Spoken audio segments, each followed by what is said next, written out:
J'avais 14 ans lorsque je suis allé vivre à la rue. J'ai eu une enfance normale jusqu'à l'âge de 9 ans lorsque ma mère est décédée.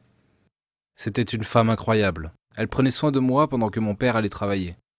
Un an après la mort de ma mère, mon père s'était remarié. Les choses se passaient plus ou moins bien jusqu'à ce que ma belle-mère tombe enceinte.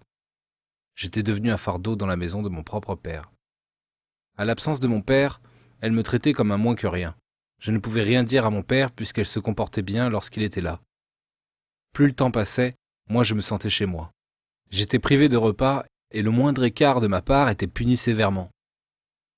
Ce n'est qu'à l'école que je me sentais à ma place. Je pouvais manger à la cantine et j'avais des amis. Lorsque j'eus 13 ans, mon père est décédé à son tour. C'était la descente aux enfers. Le dernier pilier de ma vie venait de s'effondrer et après ça, je n'ai pas pu vivre plus de 2 ans chez moi.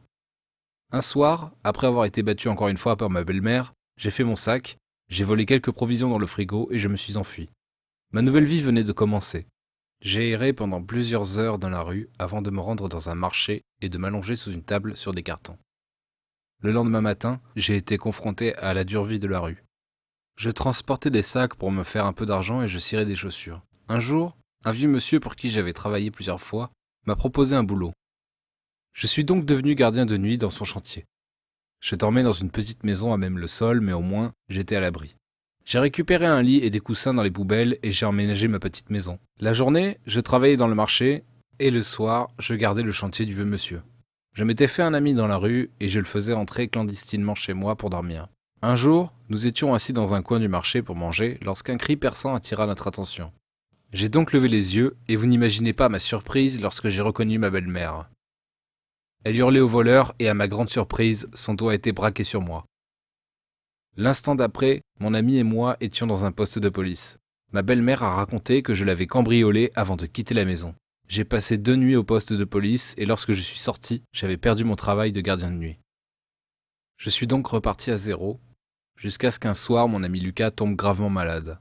Il était plus jeune que moi et beaucoup plus maigre. Il était tellement chaud qu'on aurait pu faire cuire un œuf sur lui. Il tremblait et je ne savais pas quoi faire. Il était 2 heures du matin. Je l'ai pris sur mon dos et j'ai marché le plus vite que je pouvais. J'ai frappé à plusieurs portes mais personne n'a ouvert. Je me suis donc rendu au seul endroit qui me restait en tête, un couvent de religieuses. J'ai frappé à la porte comme un malade. J'ai hurlé et au bout de 10 minutes, un vieil homme et une religieuse nous ont ouvert. Je leur ai montré mon ami. Le vieil homme n'était pas très rassuré mais la sœur a insisté pour qu'il nous fasse entrer. Elle nous a conduits sous une paillote et elle est partie. Quelques instants plus tard, elle revenait avec une autre sœur plus jeune qui tenait un sac de secours. Mon ami a bénéficié de premiers soins et il a été amené à l'hôpital.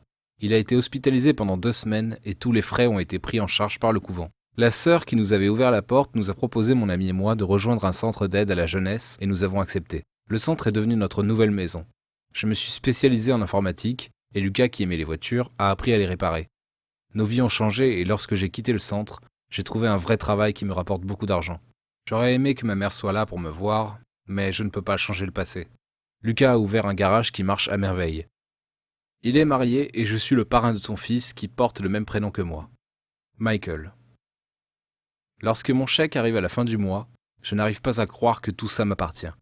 Toutes les épreuves de ma vie ont fait de moi ce que je suis aujourd'hui. Alors n'abandonnez jamais car un jour, votre tour viendra.